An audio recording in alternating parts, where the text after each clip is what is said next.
Hello everyone, I'm Duke James. I have a little bit of a dilemma here, so I went ahead and I just reversed what I did. And I think I had 486 dip power or something like that. It was around there, between 450 to 500, so that's fine. But yeah, I got rid of exploration ideas. My thinking is I don't have access to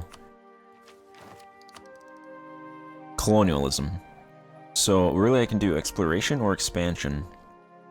Exploration would give a colonist a 40% chance of a successful expedition, whereas expansion ideas give Siberian Frontiers, and I don't have much experience with Siberian Frontiers because I haven't played vanilla for a long time, and when I played Russia, I don't think this was really part of the mod at that point, so I went and I tested this, and if you don't know what this is, for some dip points you can start colonies, and then they just automatically get some settlers every month. So you don't use colonists, you're only limited by the amount of dip points you have. And it doesn't cost money, it doesn't use settlers. And then we would get a colonist as well, so we would get a colonist from expansion and then Siberian Frontiers. And then exploration we would get a colonist, and then the expeditions. So obviously expansion ideas is good to fill in this area, exploration would be good to go elsewhere. And my thinking was I go exploration, I get the expeditions,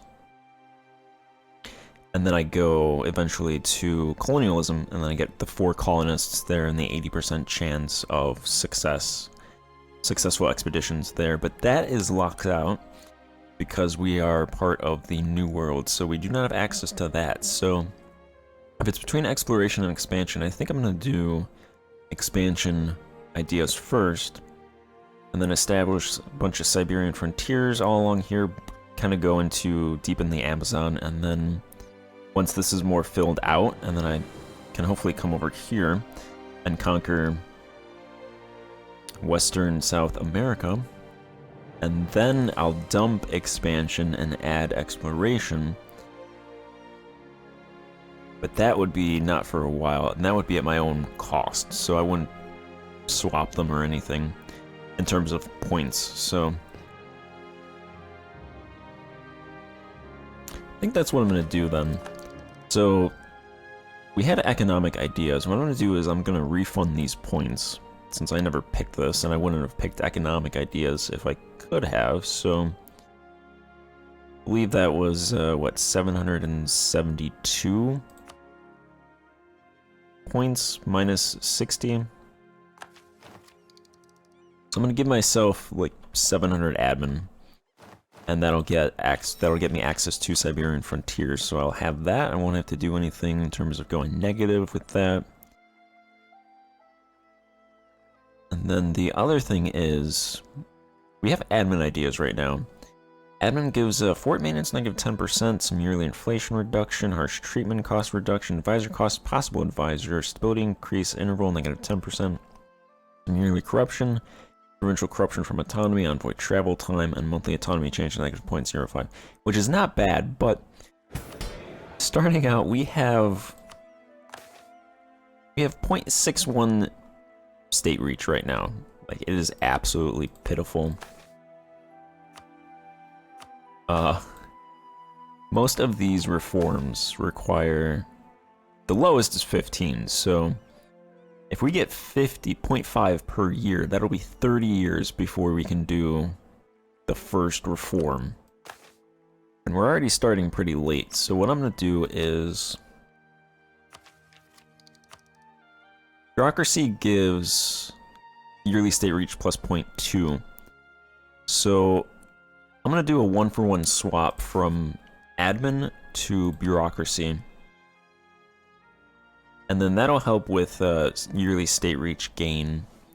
So since we're starting really late, then I'll get that additional 0.2, so I should be able to get like 0.7-ish state reach every year, which is still really small, so.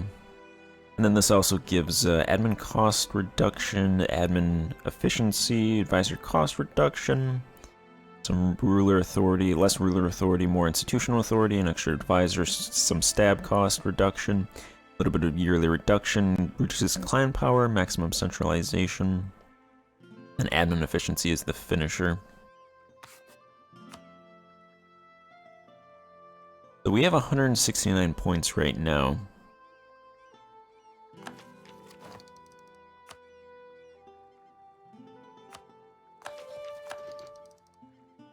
$169, 169. I'm actually gonna write that down so I don't forget that. Because I'm going to give myself 5,000 admin points. Fill out this group.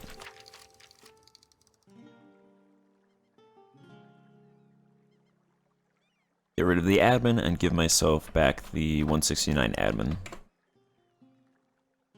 Alright, and then aristocracy, trade, naval, standing army ideas, I'll just accept those. I would have went naval anyway.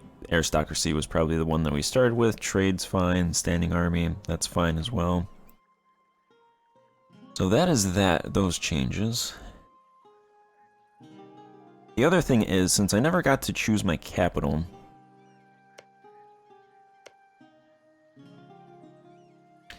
I'm going to actually change my capital to this province. Belem? Belem? I don't know how to say it. This will be my new capital. So this province... Yeah, it's got location effect important, harbor effect minor. This should be connected to the Amazon River. I tried to do a map mode to see where the rivers were over here, but I can't get it to not show up in wasteland, or for it to show up in uncolonized provinces. So I'm not actually sure where the Amazon River is, but I'm pretty sure this giant, you know, it's like all over here, so pretty sure this is the mouth of the Amazon Gulf, it says right there. So that'll connect with this area. It'll put my capital near the mouth of the Amazon River. And then that is 499 admin, so I want to just also give myself that admin, and this will be my one-time free of charge capital move. If I move my capital again, then I will have to pay for that myself.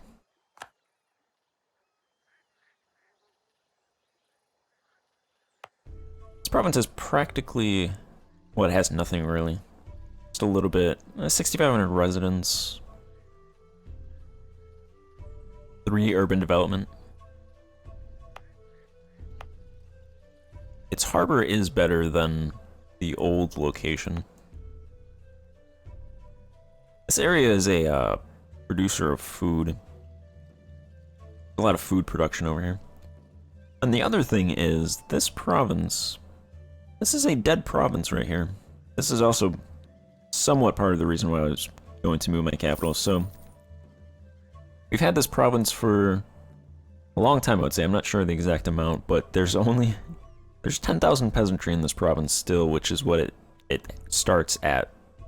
There should actually be nomads in this province, but I believe what happened is the AI started colonizing this province, and then they abandoned the colony, or they lost the colony somehow, and then that just totally screwed with all of the internal calculations of the province, which is why if you send a colonist to a province, you cannot get rid of that colony. You cannot abandon colonies in the mod anymore because it screws up with all of the internal calculations in the provinces.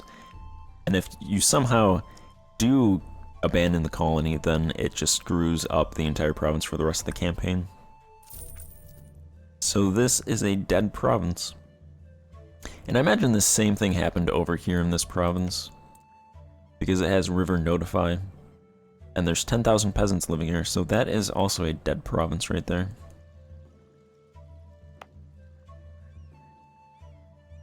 I imagine you could still probably like build stuff in here and do things like that, but it has no property, and you can't do anything with the peasants, so there's no reason to really build anything there. That's just a dead province, and that literally bordered our capital, so that is part of the reason why I moved it.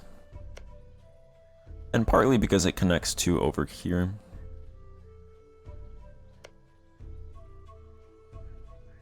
Alright, so we have 486 dip power.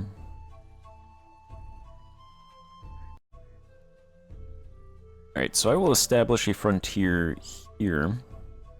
It costs 58 dip to establish a frontier. I know in the base game, vanilla, it's 20 dip, so it's 3 times as expensive. So I'll send one there.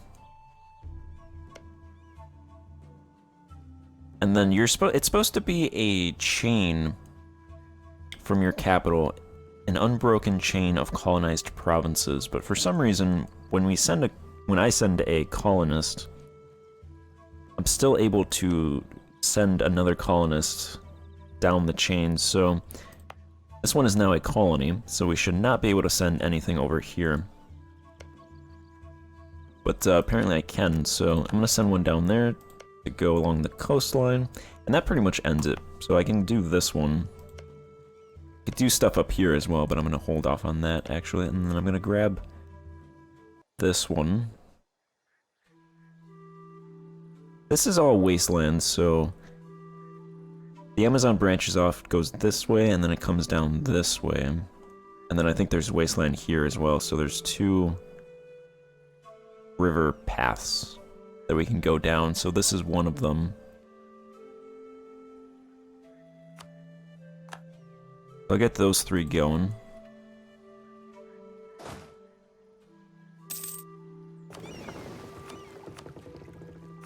I have a caravel. And then part of the reason as well is the expeditions are nice. Like, I could use the expeditions to get over here faster. But I'm not going to be able to conquer anybody over there with 3 troops, really. Maybe like 1 country over there. But then if I get attacked by them, even though they're natives, probably, hopefully lower mill tech, I think they would be able to overpower my 3,000 troops. Oh, the other thing is I got this back, so that is now here, and I can use that to select all my provinces. Thank you to the people that helped me getting that back. We have 4 caravels. I'm gonna have this guy explore the Amazon. Alright, we did a little bit of investment. Agriculture investment in our capital, forestry investment in our capital, extraction in our capital, fishery investment in our capital. That's it. Alright.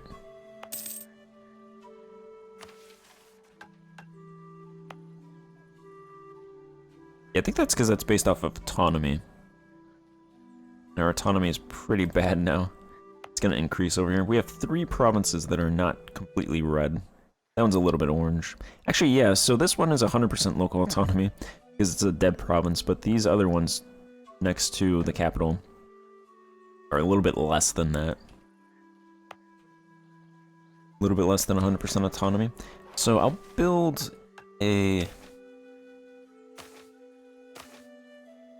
amenities, rank 1 in the capital.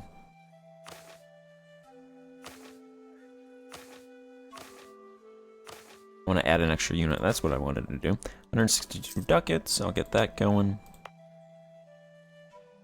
I imagine irrigation really in any province is going to be a lot of money because of the size. So I'll probably hold off on building irrigation until some provinces get more fuller in terms of the irrigation size. Actually, 314 ducats isn't that bad, but I don't want to start paying for that stuff if the farmland size is too small. This province makes 50 ducats. I think I was going to move my capital here, but then the harbor is just minor, so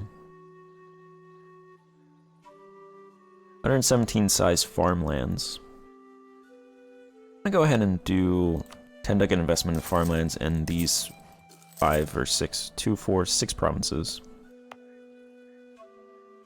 And that'll be, since this is all near my capital, I'll put some money there as well. Since that's all near my capital, I'll do investment here, obviously first, and then branch out from there. I'll try to get this stuff up. I don't really have anything special. This province has cocoa. Or cacao.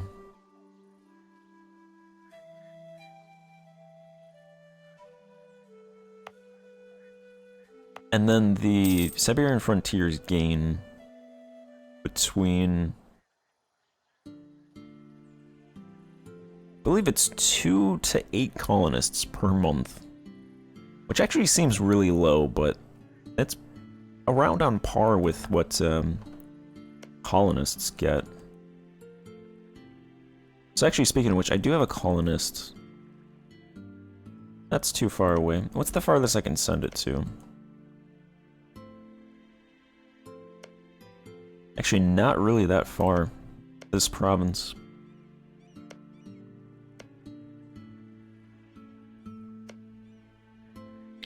Send it up there. I like to use, since I can establish colonial frontiers for this stuff, use the colonists to try to get as far away from my territory as possible.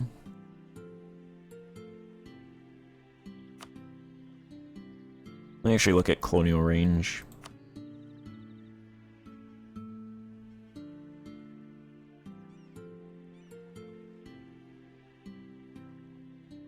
I can actually go up here.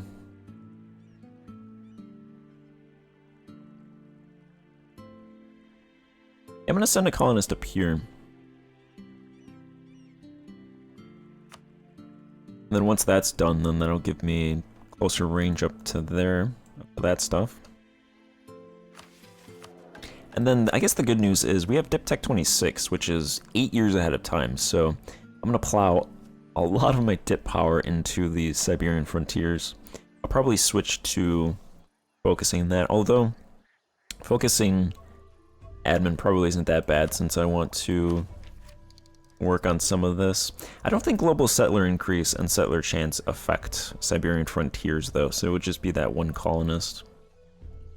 And then with exploration we get one colonist as well, so that would be the expeditions plus maybe at max 3 colonists, which would be 3.5 ducats we would be paying in colonial maintenance, which is, after these subsidies go, more money than we would make. So I might have 2 colonies going. I think that would be a ducat 50.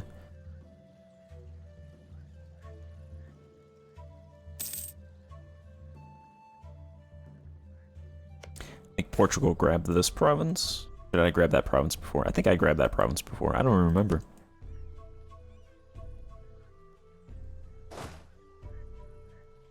Yeah, because I think we only had 2 provinces over here. Oh yeah, and that's me. And that counts as a...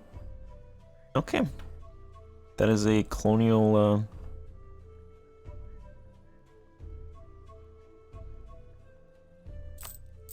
thing. A colonial company. I'm probably not going to have vassals since I'm probably going too far behind on Dip Tech, so... Although the next Dip Tech actually gives a little bit of trade efficiency and heavy galleons. Maybe I don't want to fall too far behind, but I do have a large head start, so...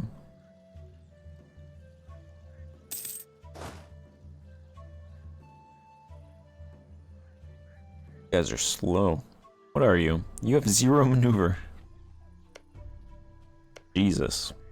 This next province is the one that's juicy. 203,000 peasants right there. That's 1/5 of the peasants in our entire country live in that province. So that is definitely a province that I want to get to as soon as possible. So let's send that there. Alright, I was hoping for some reason that I could grab this province as well, but that makes sense because this, you know, because of the way that this worked. Maybe I'd be able to grab that, but that makes sense, and that fills in this area. Alright, so we're going to snake down that way and that way. We've got that province along the border, so we have a continuous border coming all the way down to here, and we have this one going down as well. So by the time that one is completed, this one should be completed, so I can pretty much just snake down to that province. Might actually be worthwhile for me to send a colonist down here just to cut everybody else out.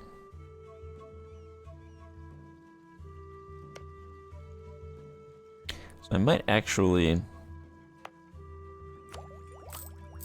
Yeah, that's 50.5 ducats, so the next one should be 1 ducat, so I'd be paying a ducat 50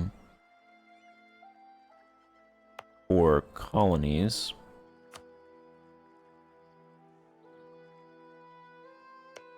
Cannot abandon them once I do them.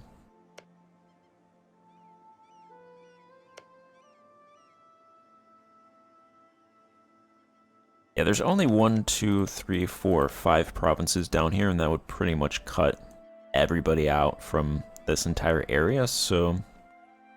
Now, unfortunately, one Portuguese expedition down here will probably get them that province, but the good news is I think Spain usually comes down here, and Spain is not colonizing at all. And France is also not colonizing at all either. They've had exploration ideas 1 for the longest time. They have to get to 3 in order to send expeditions. I believe it's 3. So they're not really doing anything. It's really just England and Flanders, and now Portugal, since I'm not them anymore. Yeah, I'll just send that colonist down there. Because I also have a lot of money, so...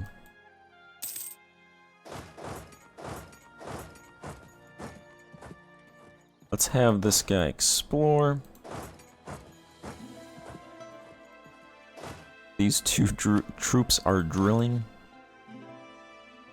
Our discipline is horrible, 99%, which is not good.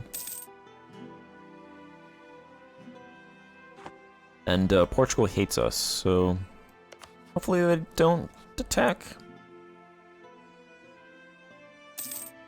You violated the Treaty of Tordesillas.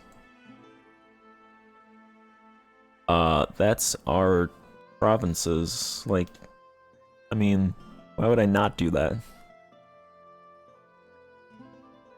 I think that pretty much kills any reconciliation between me and Portugal.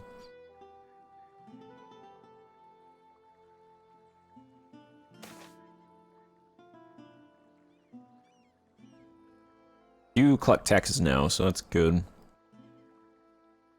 Doesn't really do much for manpower. But we collect, I think, like an additional 20 ducats in taxes.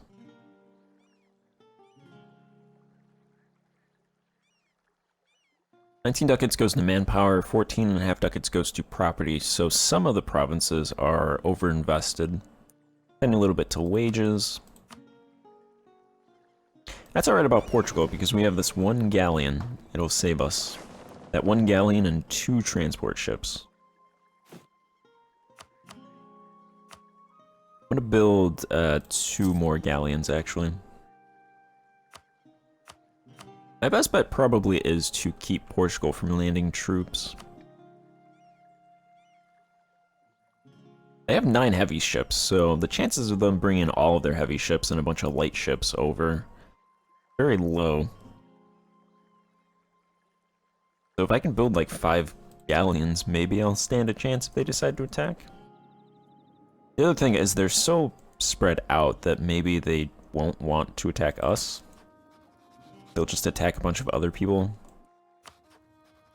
Nobody else would ally me.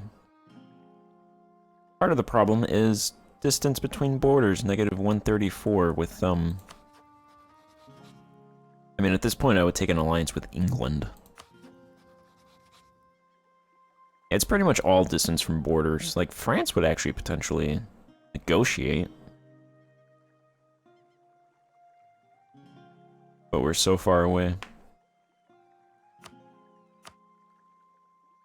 AI must have topped off relations with them, that's why that's so high.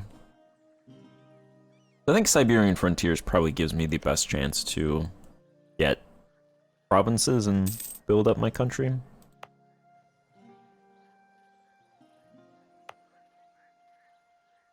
Let's see, this is the province that has... Yeah, this province has good farmlands. How much would irrigation rank 1 cost? I'm actually gonna pay that. 560. I'm going to be very careful with the amount of investment I do. It's kind of loose with my money with Portugal because we were making 60 ducats a month, so I don't want to go spend too much ducats here. Put another 10 ducat investment into that province.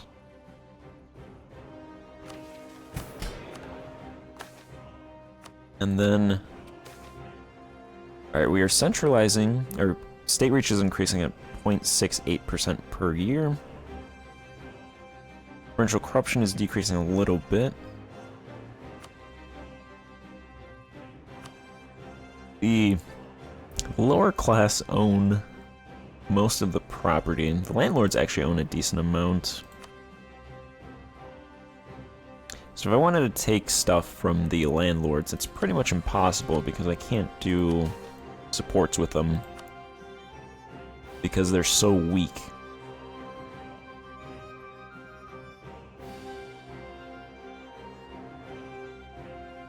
Might want to do one of these. Actually, they would be mad at doing this. Why would the landlords be mad at me? This one gives base manpower from landlords. It increases the landlord investment in feudal levies. So I think this one is worthwhile to do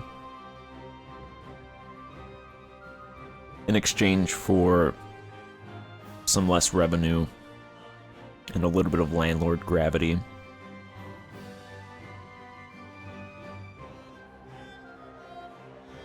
I'm not going to do it while I'm unstable, though.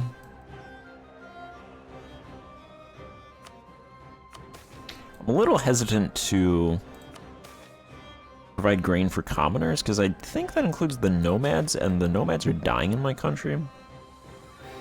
I guess I might as well try it out at least once. If we end up paying like 20 ducats a month for that, I have 1,700 ducats in the treasury, so I can pay that for a little bit and then just never do that again until we are making 50 ducats per month.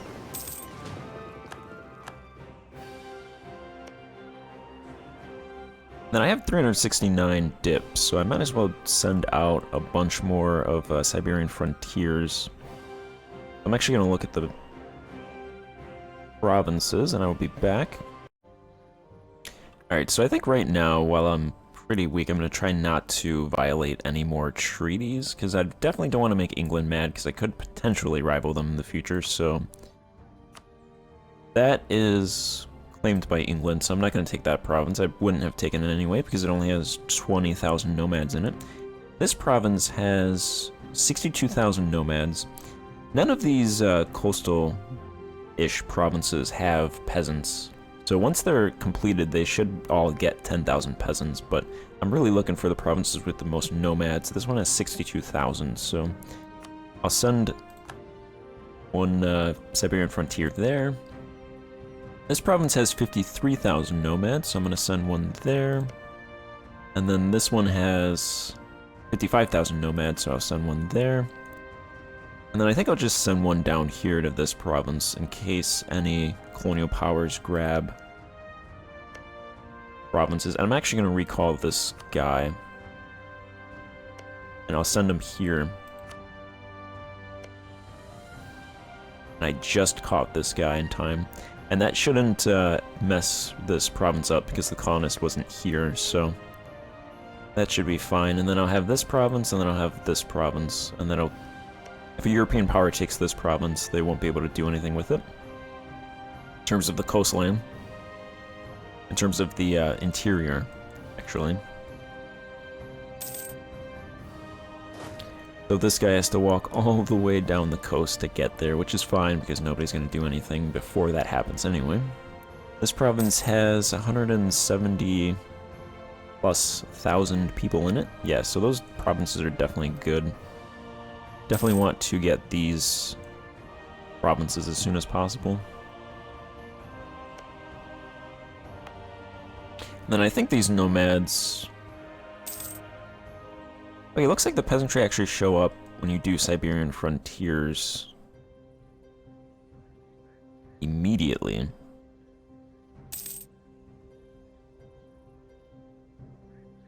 Don't believe I can do an investment in those provinces. So if the nomads are dying or anything like that, then I can't really do anything with that, about that. I think actually, apparently, looking at this screen, Siberian frontiers, you must not, you're not able to do anything with the provinces, so the population actually doesn't die, migrate, or do anything like that.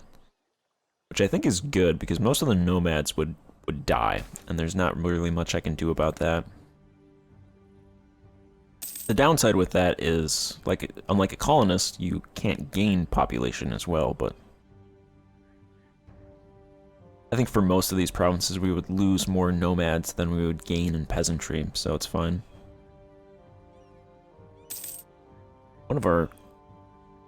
Couple of the colonies are now above 100, so they're 10% on the way there.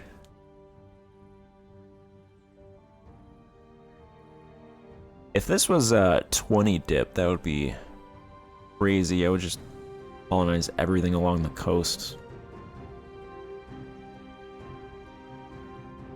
And then I think in the base game, it's between 10 and 20 people per month, so that's also crazy. Here it's between 2 to 8.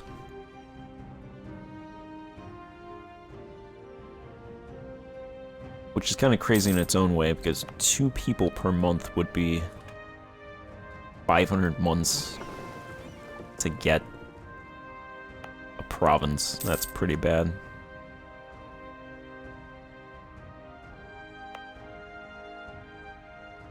Yeah, you can see the peasantry there's already 325 more peasantry in this province due to a little bit of natural change increase and migration. And there's 900 nomads leaving this province, and 246 dying. So I suppose the nomads, we're getting 1,000 nomads migrating to the other provinces, which is nice, actually.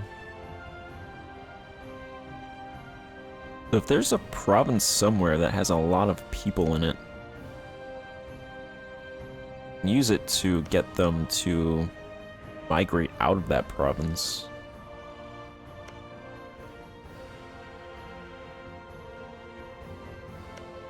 Flanders is trying to conquer Mexico, but they're doing a really horrible job at that, and they're not losing provinces, but all their stuff's occupied, and they're not able to do really any offensive operations, so Flanders has already lost half of their territory, which is like more than half of their development. So they were weak before, they're even weaker now.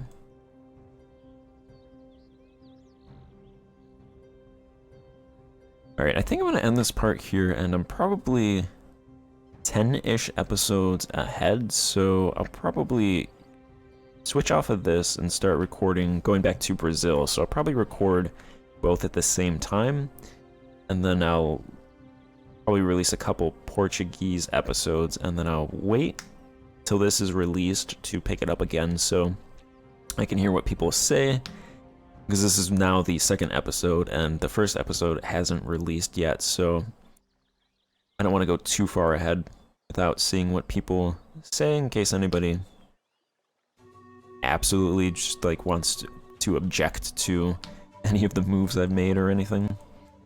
So I'm gonna end this part here and pick it up in a little bit. Thank you for watching. Goodbye.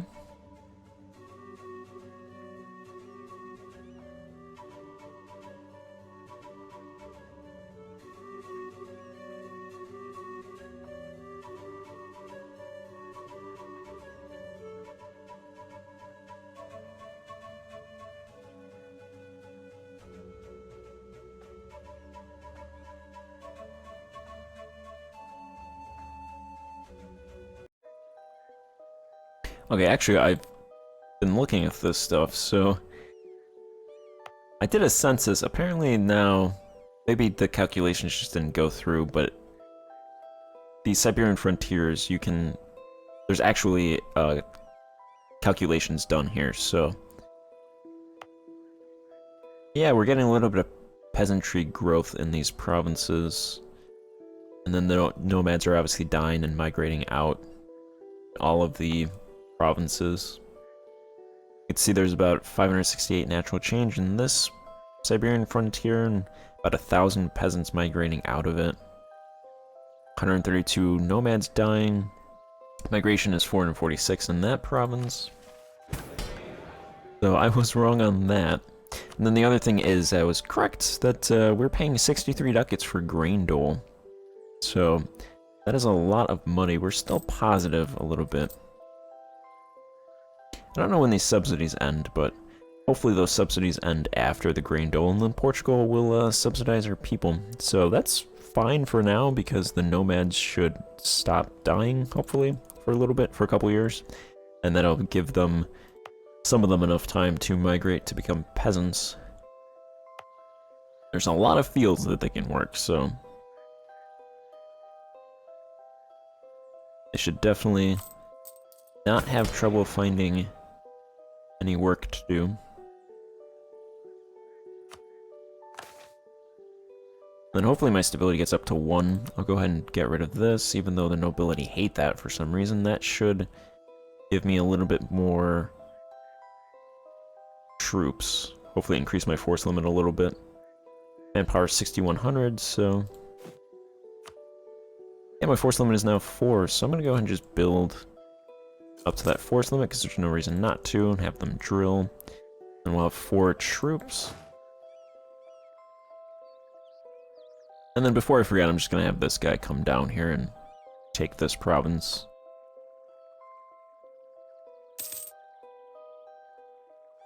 Oh yeah, and then a census. Might as well just do a census. Because that also includes the Siberian frontier provinces. Which, we have tenant size 1.2 million, including the Siberian frontiers provinces.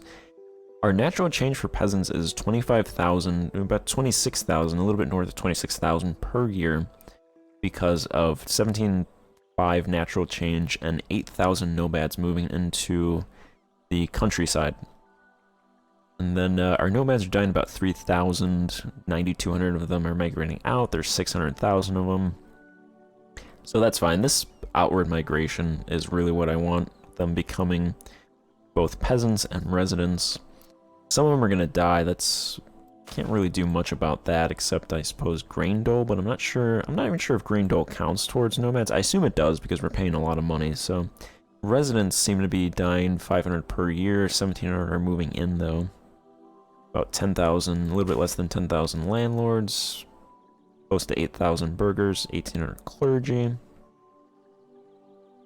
I think we have about 2 million people in our country. We have a food deficit and a little bit of a salt deficit. I assume that's because of the Siberian frontiers, so once those are done... Because I'm not sure if these provinces... I assume, yeah, they produce food. I assume they don't produce as much as they would if they were full provinces, though. At the very least, I'll invest money into those provinces once they're done, so they will produce more food. We have a fiber, fuel, raw materials surplus, and we produce close to 6 exotic goods, so that's about 50% of our exotic good demand. I'm surprised there's any exotic good demand at all, really. I guess my people are so well off that they're able to demand exotic goods. Consumer, naval, industrial, surplus, huge luxury deficit. So don't really have many provinces above 5 urban development in order to get luxury cloth going, and then a military deficit as well. Huge knowledge deficit because I don't have many provinces over 10,000 residents. I have one province that's both over 10,000 residents, and actually my capital isn't even 5 urban development anymore, but it still has luxury cloth. Right? No? It doesn't? No, it doesn't have luxury cloth, actually. It does have 13,000 residents, so it has higher education. Alright, I don't think I have any luxury cloth provinces. My capital is losing 42 residents per year, a little bit of migration going in, so hopefully these amenities are built faster to stop that. And then I'll probably just tack this on to the episode 2, so the end of episode 2 still applies, so this will be the end then. Alright, now goodbye.